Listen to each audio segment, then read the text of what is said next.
ولا تلقوا بأيديكم إلى التهلكة وأحسنوا. Subscribe to this channel and share among your friends for more religious, knowledge-rich and historic lessons, durus and tafsir. الحمد لله نحمده ونستعينه ونستغفره ونؤمن به ونتوكل عليه ونعوذ بالله من شرور أنفسنا ومن سيئات أعمالنا من يهده الله فلا مضل له ومن يضلله فلا هادي له ونشهد أن لا إله إلا الله وحده لا شريك له ونشهد أن سيدنا ونبينا ومولانا محمدا عبده ورسوله صلى الله عليه وعلى آله وأصحابه وأزواجه وذرياته وأهل بيته وبارك وسلم تسليما كثيرا كثيرا. أما بعد، فقد قال الله سبحانه وتعالى في القرآن المجيد والفرقان الحميد: فأعوذ بالله من الشيطان الرجيم، بسم الله الرحمن الرحيم. كنتم خير أمة أخرجت للناس تأمرون بالمعروف وتنهون عن المنكر وتؤمنون بالله. وقال تعالى: فالذين آمنوا به وعزروه ونصروه واتبعوا النور الذي أنزل معه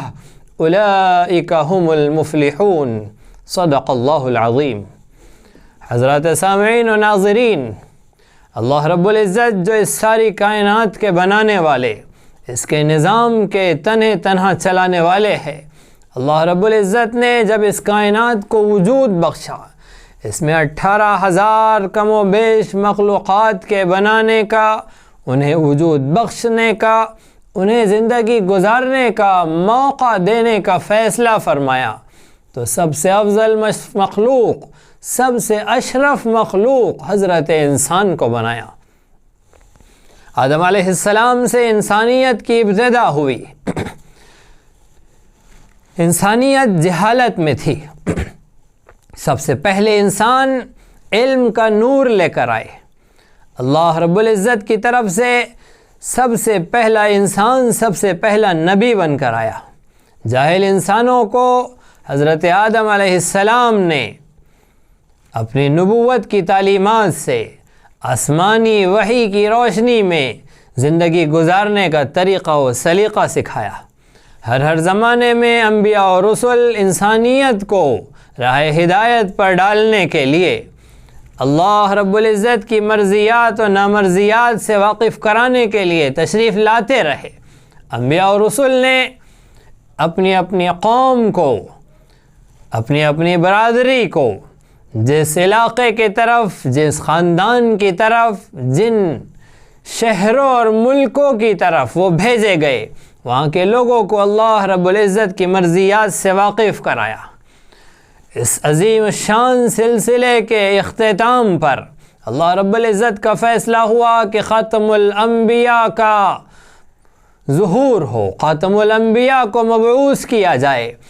اس نبوت کے سلسلے کو ختم کیا جائے اور آخری نبی، آخری رسول کو مبعوث کر کے قیامت تک آنے والے تمام انسانوں کی ہدایت کا، تمام انسانوں کو اللہ رب العزت کی مرضیات و نامرضیات سے واقف کرانے کا، ساری مخلوق کے لیے اللہ کی مرضیات کے ذریعے، اللہ کی رحمت و برکت کے ذریعے رحمت کا، سلامتی کا، عافیت کا انتظام کر دینے کا فیصلہ فرمایا۔ اللہ رب العزت نے اپنے آخری نبی حضرت محمد مصطفیٰ صلی اللہ علیہ وسلم کو مبعوث فرمایا۔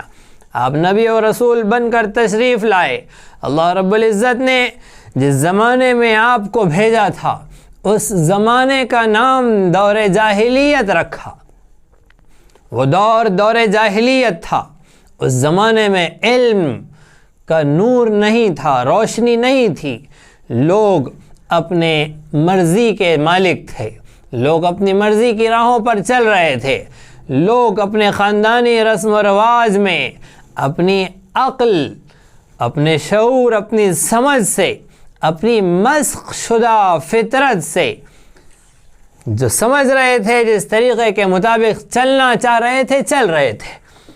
اب صورتحال ایسی تھی کہ اللہ رب العزت کو انسانیت پر رحم آیا،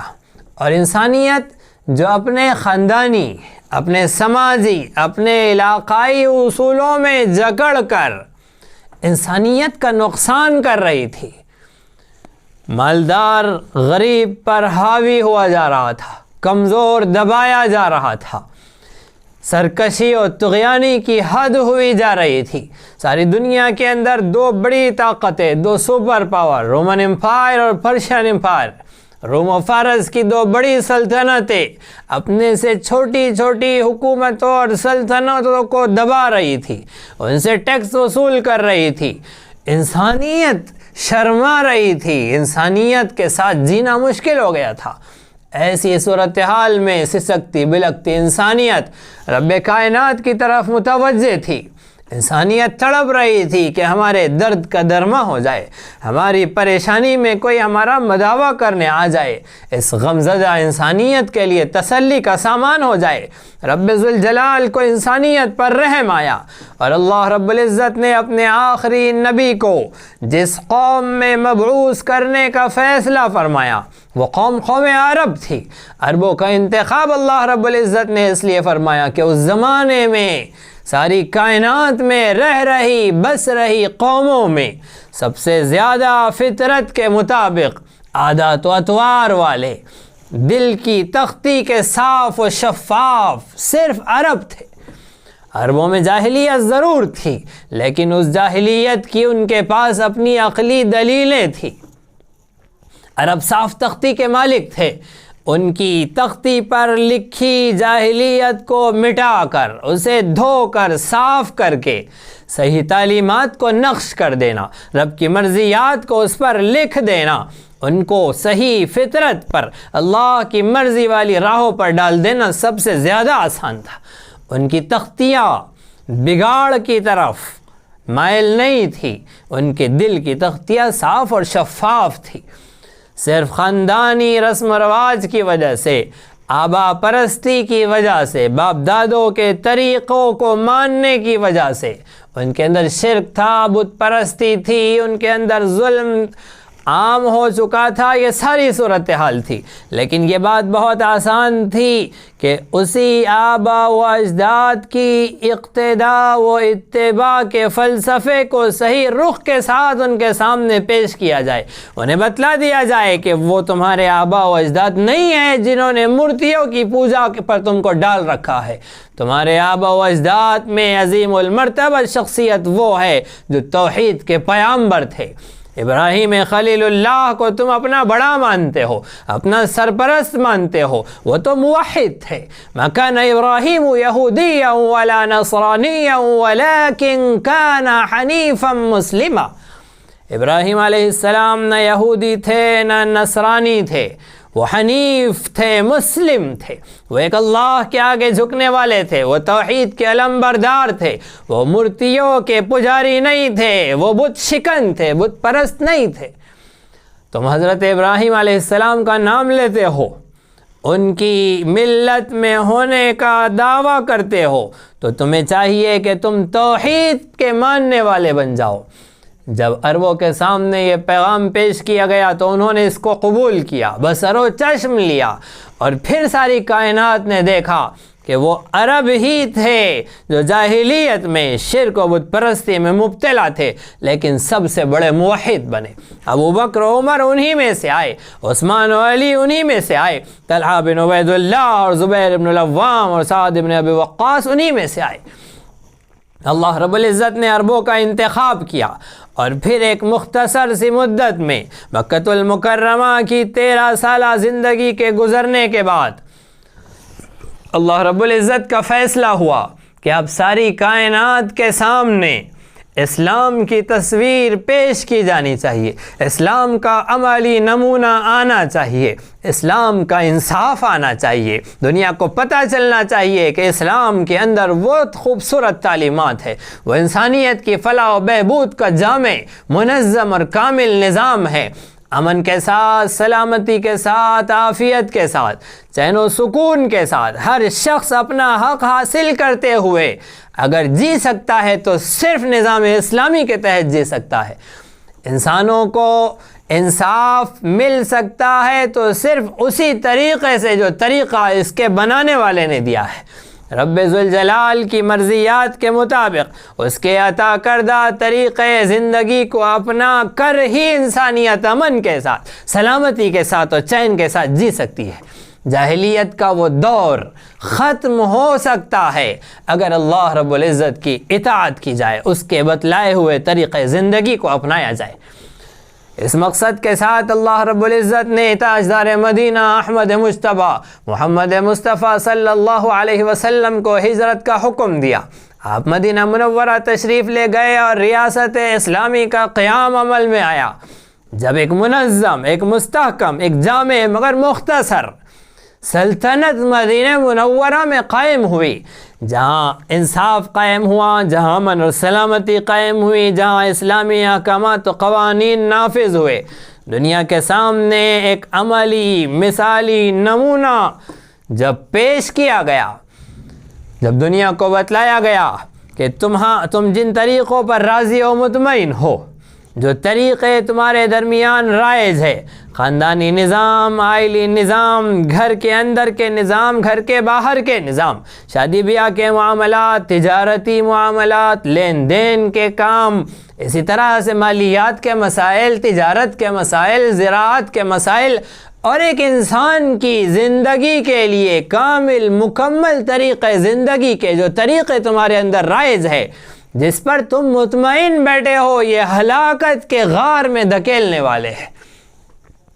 امن اور سلامتی کی طرف لے جانے والا اگر کوئی راستہ ہے، دنیا میں چین اور سکون اگر کہیں سے آ سکتا ہے تو وہ صرف محمد مصطفیٰ صلی اللہ علیہ وسلم کی بتلائی ہوئی تعلیمات سے آ سکتا ہے۔ اور دیکھ لو نمونہ مدینہ منورہ کی جنت نما فضا کا نمونہ۔ مدینہ منورہ جو جنت نما فضا اپنے اندر رکھتا ہے، وہاں ہر شخص امن اور سلامتی کے ساتھ رہتا ہے، چور چوری کرنے سے پہلے 20 دفعہ سوچتا ہے، زانی زنا کی نیت کرنے سے پہلے، خیال آنے سے پہلے 10 بار کانپ جاتا ہے۔ جب کوئی مسلمان فطری تقاضے کی وجہ سے، بشری تقاضے کی وجہ سے، انسانیت کے ساتھ حیوانیت کے غالب آ جانے کی وجہ سے کسی جرم میں مبتلا ہو جاتا ہے تو خوف الہی کا اس پر ایسا غلبہ ہے، آخرت کی پکڑ کا اسے ایسا احساس ہے کہ وہ جب تک محمد مصطفیٰ صلی اللہ علیہ وسلم کی عدالت سے سزا پا کر اپنے اس گناہ کو صاف نہیں کر لیتا، اپنی فطرت کی تختی کو دھو نہیں ڈالتا، اپنے دل کو پاک اور صاف اور منزہ اور مبرہ نہیں کر لیتا، تب تک اسے چین نہیں آتا۔ جب دنیا نے یہ منظر دیکھا تو اس پیغام کو ہاتھوں ہاتھ لیا۔ حضرات صحابہ کرام رضی اللہ عنہ اجمعین محمد مصطفیٰ صلی اللہ علیہ وسلم کی تلقین پر، آپ کی تشکیل پر، آپ کے تفقد پر دنیا انسانیت میں پھیل گئے، اور ملکوں میں جا کر انہوں نے اسلام کے اس فطری طریقے زندگی کو پیش کیا۔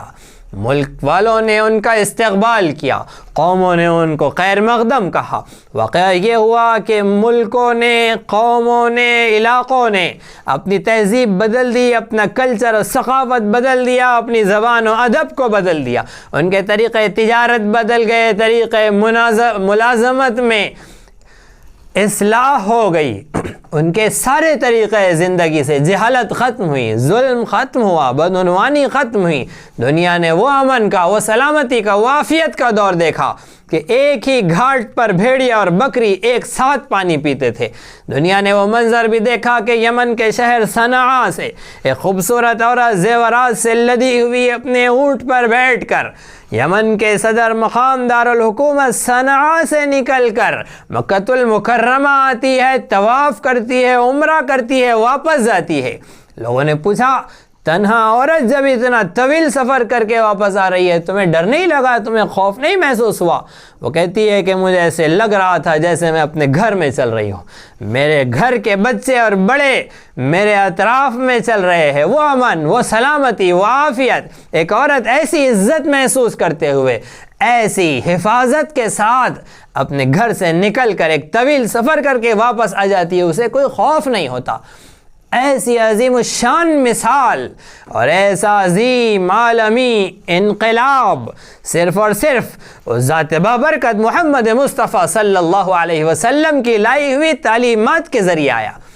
دنیا نے اس صادق المصدوق صلی اللہ علیہ وسلم کے معجزوں کو بھی دیکھا، آپ کی زبان کی صداقت کو بھی دیکھا، آپ کے معاملات کی امانت کو بھی دیکھا، آپ پر ایمان لے آنے والے آپ کے متبع صحابہ کرام کی سچائی کو بھی دیکھا، اور پھر جس دین پر عمل میں کامیابی کی دعوت دی جا رہی ہے اس دین پر عمل کر کے دنیا میں امن اور سلامتی بھی دیکھی، عافیت اور خیر بھی دیکھا۔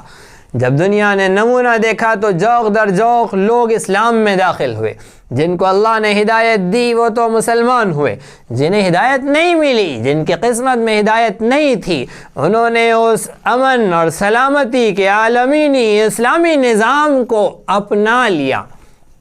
نظام کو قبول کر لیا، اسلام نہیں قبول کیا۔ وہ کافر مشرک بن کر، یہودی نصرانی بن کر اپنے اپنے طریقے پر رہے،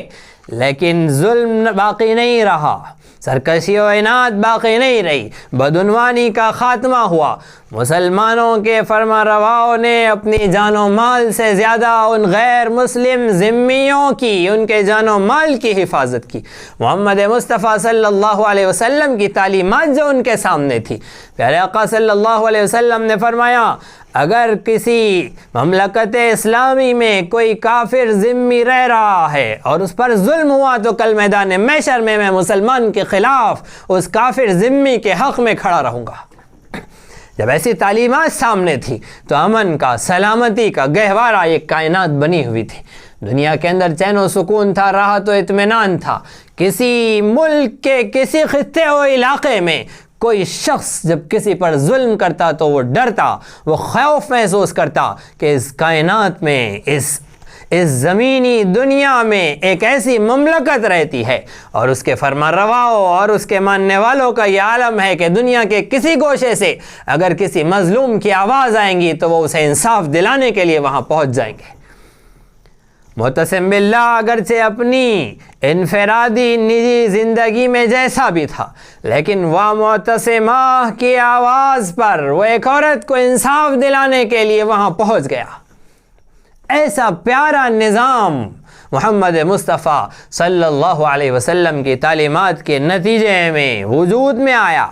اس معاشرے میں ہر شخص امن اور سلامتی کے ساتھ رہتا تھا، رب ذوالجلال کے ماننے والے امن و عافیت کے ساتھ اسے مان کر چلتے تھے۔ رب ذوالجلال کے منکروں کو سمجھنے کا موقع ملا، غور و فکر کا موقع ملا، سرکشوں، باغیوں، طاغیوں، ظالموں کی ناک زمین پر رگڑی گئی، ان کو ذلیل و خوار کیا گیا، ان کے اندر کے دبے ہوئے شیطان کو، ان کے نفس کی شرارت کو کچل دیا گیا۔ رہنا ہے تو انسان بن کر رہا جائے گا، ورنہ اس روئے زمین پر، اللہ کی زمین پر ظالموں کے لیے کوئی جگہ نہیں ہے۔ پھر یہ ہوا کہ جو مان گیا وہ عافیت میں آ گیا، جو نہیں مانا میدان جہاد میں ان سے مقابلہ ہوا اور اللہ رب العزت نے اہل حق کو فتح عطا فرمائی، اہل حق کو کمال ملا، ظالم کی کمر توڑی گئی، اسے کچے چنے چبانے پر مجبور کیا گیا، اس کی اینٹ سے اینٹ بجا دی گئی۔ محمد مصطفیٰ صلی اللہ علیہ وسلم جیسا نظام امن اور سلامتی لے کر آئے ہیں، ویسے ہی آپ کا نظام جہاد بھی امن اور سلامتی والا ہے۔ رسول اکرم صلی اللہ علیہ وسلم کی اطاعت و اقتداء میں جب تک مسلمان اپنے ان فرائض کو انجام دیتے رہے، اس ذمہ داری کو پورا کرتے رہے، دنیا سے ظلم ختم ہوتا رہا، امن اور سلامتی عام ہوتی رہی۔ لیکن جب دنیا نے اور دنیا میں رہنے بسنے والے مسلمان نے، جس مسلمان کی یہ ڈیوٹی تھی، جس مسلمان کا یہ فریضہ تھا، کلمے کے نتیجے میں جسے دنیا انسانیت کی آبادی کا کام دیا گیا تھا، هو الذی انشأکم من الارض واستعمرکم فیہا، اللہ وہ ذات ہے جس نے اس کائنات کو وجود بخشا، اس زمین کو بنایا اور اس کی آبادی کا تمہیں کام دیا۔ مسلمان جو قرآن کا قاری ہے اسے یہ آیت مبارکہ پیغام دیتی ہے، حکم دیتی ہے کہ تمہارا کام اس کائنات کی آبادی کا ہے۔ جو مسلمان نہیں ہے وہ اس کا فریضہ شیطان کی طرف سے اس پر لازم کی گئی اس کی ڈیوٹی تو یہ ہے کہ وہ کائنات کی بربادی کے مشن میں لگے گا۔ مسلمان کی ذمہ داری ہے کہ وہ کائنات کی آبادی کے مشن میں لگے گا، اور کائنات کی آبادی، کائنات کی امن اور سلامتی، دنیا میں رہنے بسنے والی ہر مخلوق کے لیے راحت کا سانس اسی وقت ممکن ہے جب مسلمان اپنی ذمہ داری پر لگ کر آسمانوں سے نازل ہونے والی تعلیمات کے مطابق دنیا کا نقشہ بنائے، دنیا میں امن اور سلامتی کو قائم کرے اور نافذ کرے۔ دنیا کے اندر چین اور سکون آئیں گا، دنیا میں امن اور سلامتی آئیں گی۔ آج ظالم جو ظلم میں دندنا رہا ہے، آج جو پانی سر سے اونچا ہوتا جا رہا ہے، آج ظالم کا ظلم بڑھتا جا رہا ہے، اب بڑھتا جا رہا ہے، اس ظلم کو ختم ہونا ہے۔ مملکتیں و سلطنتیں اور حکومتیں کفر و شرک کے ساتھ تو چل سکتی ہے لیکن ظلم کے ساتھ نہیں چل سکتی۔ ظلم کی ناؤ کو ایک دن ڈوبنا ہے۔ بکرے کی ماں کب تک خیر منائیں گی؟ ایک دن تو اسے ذبح ہونا ہے۔ ظالم کو زمین پر نہیں رہنے دیا جائے گا۔ یا تو اللہ رب العزت کی طرف سے ہدایت و توفیق ملنے کے نتیجے میں مسلمان اپنی ذمہ داری پر اٹھ کھڑا ہوگا، مسلمان آگے بڑھے گا، ظلم کے خاتمے کے مشن پر لگے گا، دنیا میں امن اور سلامتی کو قائم اور نافذ کرے گا۔ اور اگر مسلمان نے یہ کام نہیں کیا، مسلمان اگر بیدار نہیں ہوا، یہ اگر نہیں اٹھ کھڑا ہوا، تو پھر یہ ہوگا کہ اللہ رب العزت نے بارہا ایسے حالات رونما کیے ہیں کہ ظالم کا ظلم ٹوٹ گیا، ظالم بچ گیا، اس کا ظلم ٹوٹ گیا۔ تاتاریوں کا ظلم ٹوٹا، ان کے اندر اسلام داخل ہوا، اللہ رب العزت نے انہیں کھڑا کیا، اللہ رب العزت نے ان تاتاریوں کو ہدایت دی۔ تاتاریوں نے ہدایت حاصل کر کے دین اسلام کی روشنی سے منور ہو کر پھر خلافت عثمانیہ کو قائم کیا۔ خلافت عباسیہ کے خاتمہ کرنے والے تاتاریوں کے ذریعے ان کی مدد، ان کی نصرت سے اللہ رب العزت نے خلافت عثمانی کو قائم کیا۔ ایک نظام جو بگڑتا جا رہا تھا اسے توڑا گیا انہی تاتاریوں کے ذریعے، اور پھر اللہ رب العزت نے توڑنے کے بعد انہیں ہدایت دی۔ انہوں نے مسلمانوں کو توڑا، اسلام نے انہیں توڑ دیا، اسلام ان کے اندر داخل ہو گیا۔ پھر اللہ رب العزت نے ان کے ذریعے پھر سے ایک بہترین اور منظم اور اعلیٰ نظام زندگی خلافت عثمانیہ کو قائم کیا۔ یہ دنیا کے اندر واقعات رونما ہوتے رہے، حالات ایسے آتے رہے، اگر موجودہ زمانے کا مسلمان سدھرنے کے لیے تیار نہیں ہے، موجودہ زمانے کا مسلمان اگر باز آنے کے لیے تیار نہیں ہے، موجودہ زمانے کا مسلمان اگر پھر سے اپنی ذمہ داری، اپنے قیادت کے منصب کو سنبھالنے کے لیے تیار نہیں ہے، جس قیادت کی کمالات اور خوبیاں و صفات مسلمان کے اندر ڈالی گئی تھی، اگر مسلمان نے انہیں ضائع کر دیا ہے، انہیں غارت کر دیا ہے، اور مسلم معاشرہ آج مردگی کی سانس لے رہا ہے، مر چکا ہے، مردہ نظر آ رہا ہے، ایسے وقت میں دعات اللہ کی ذمہ داری ہے، قرآن کے طالب علم کی ذمہ داری ہے کہ یہ حالات کی نزاکت کو سمجھے، حالات کے دوسرے رخ کو سمجھے اور دیکھے کہ اللہ رب العزت کا کہیں ایسا فیصلہ ہو کہ اللہ ظالم کو نہیں، اس کے ظلم کو توڑنے کا فیصلہ کر رہے ہو۔ اسلام ان کے ظلم کو توڑ دے گا، ان کے اندر گھس جائے گا، اسلام سے جو ٹکرائیں گا یا تو وہ پاش پاش ہو جائیں گا یا اسلام اس کے اندر داخل ہو جائیں گا۔ ایسے وقت میں قرآن کا ہم سے مطالبہ ہے، اے ایمان والو، ہم نے تمہیں نکالا ہے، تمہیں پیدا کیا گیا ہے، برپا کیا گیا ہے تاکہ تم دنیا انسانیت کی فلاح و بہبود کے لیے، ان کے خیر کے لیے، ان کے کام آنے کے لیے کام کرو۔ سب سے پہلا کام جو کرنے کی ضرورت ہے وہ یہ ہے کہ سب سے بڑا کام دنیا انسانیت کو ہدایت کی دعوت دی جائے،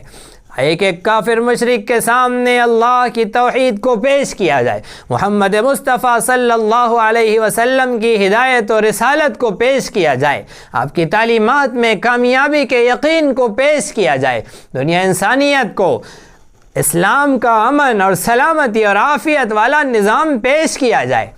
دنیا کے اندر رہ رہی بس رہی قومیں، عقل مند اور باشعور قومیں، یہودی اپنے عقل و شعور کے ساتھ، اپنی سمجھ بوجھ اور دانائی کے ساتھ اسلام میں داخل ہوں گے، عیسائی اپنی ٹیکنالوجی کے ساتھ، اپنی جدید فنکاری کے ساتھ اسلام میں داخل ہوں گے، برہمن اپنی ہوش و حواس اور بدھی کے ساتھ، اپنے دماغ کے ساتھ اور اپنی چھٹی حس کے ساتھ اور اپنی ان عقل مندیوں اور ہوشیاریوں کے ساتھ جو آج چال بازیوں اور مکاریوں میں تبدیل ہو چکی ہے، ان عقل مندیوں اور ہوشیاریوں کے ساتھ اسلام میں داخل ہوں گے۔ جب یہ سمجھداروں کا، یہ عقل مندوں کا، یہ دنیا کی قیادت ابھی سنبھالے ہوئے لوگوں کا مجمع اسلام میں داخل ہوگا تو اللہ رب العزت پھر ان کے ذریعے خلافت کو قائم کرے گا۔ آخری دور میں حضرت امام مہدی رضی اللہ عنہ کے استقبال کی تیاریاں وہ کرنے لگ جائیں گے۔ مسلمان کی صورتحال تو ایسی ہو چکی ہے کہ مسلمان جس بگاڑ کے اندر، جس انحطاط کے اندر، جن خرافات اور رسم و رواج اور روایتوں کے اندر آج مبتلا ہے، آپ کا کیا خیال ہے، کیا لگتا ہے آپ کو، کیا ایسے بگاڑ میں مبتلا مسلمان حضرت امام مہدی رضی اللہ عنہ کا استقبال کریں گے؟ اللہ رب العزت ان کا انتخاب کرے گا، انہیں چنے گا، انہیں منتخب کرے گا۔ اے مسلمانوں، تم سے شادی بیاہ کی خرافات نہیں چھوٹتی ہے، یہ فضول رسم و رواج نہیں چھوٹتی ہے۔ ایسے وقت میں تم اپنی غفلتوں سے نہیں نکل رہے ہو، سردی اور گرمی کے بہانوں سے تم نمازوں کے اہتمام پر نہیں آ رہے ہو، خواہشات نفسانی کو ترک کرنے کے لیے تیار نہیں ہو۔ نظام خلافت کا قیام ایسا طریقہ زندگی جو سراسر نفس کی چاہتوں کے خلاف ہوتا ہے، اس پر کیسے آؤ گے؟ کیسے حضرت امام مہدی رضی اللہ عنہ کا اور ان کے مشن کا استقبال کرو گے؟ اگر مسلمان کا ارادہ ہے اور مسلمان کی نیت ہے اور اس کی چاہت ہے کہ اللہ رب العزت اسے ضائع نہ کرے، اللہ رب العزت اسے سسپینڈ نہ کرے، اللہ رب العزت اسے اپنی مشن کے فہرست سے خارج نہ کرے، مشن کی تکمیل کرنے والے مسلمانوں کی فہرست سے خارج نہ کرے، اگر مسلمان کی یہ چاہت اور تڑپ ہے تو اس کے لیے ضروری ہے کہ یہ شرافت کے ساتھ، چاہے نہ چاہے، جبر و اکراہ کے ساتھ،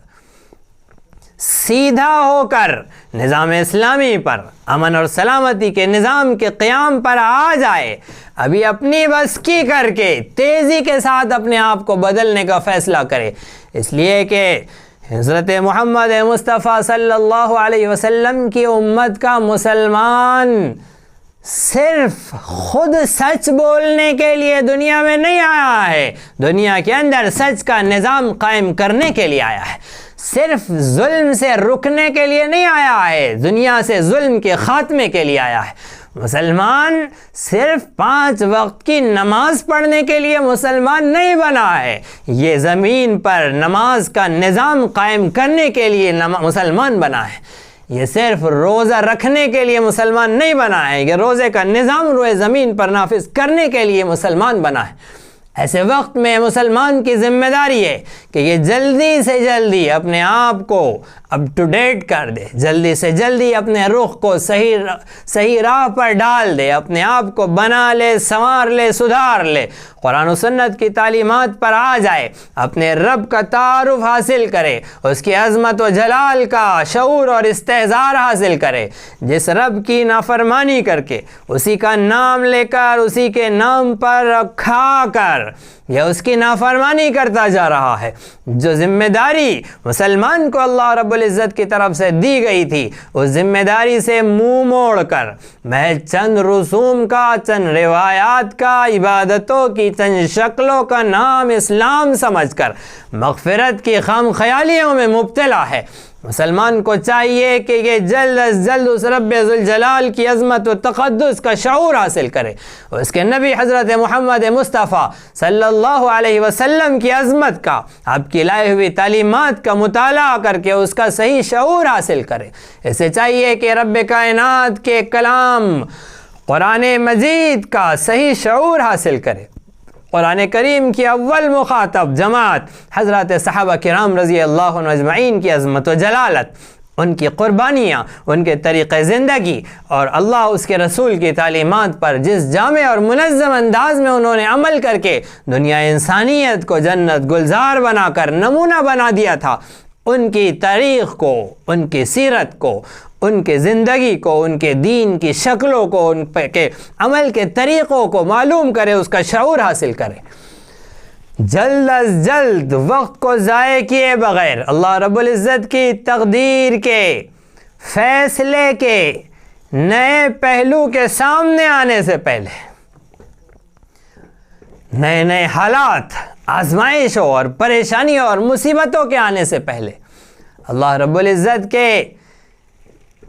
چھلنی کے اندر چھان کر، چھانٹ کر منافق مسلمانوں کو، کمزور مسلمانوں کو الگ کر دینے کے فیصلے سے پہلے اپنے آپ کو اپ ٹو ڈیٹ کر لے، اپنے آپ کو صحیح رخ پر ڈال دے۔ آئیے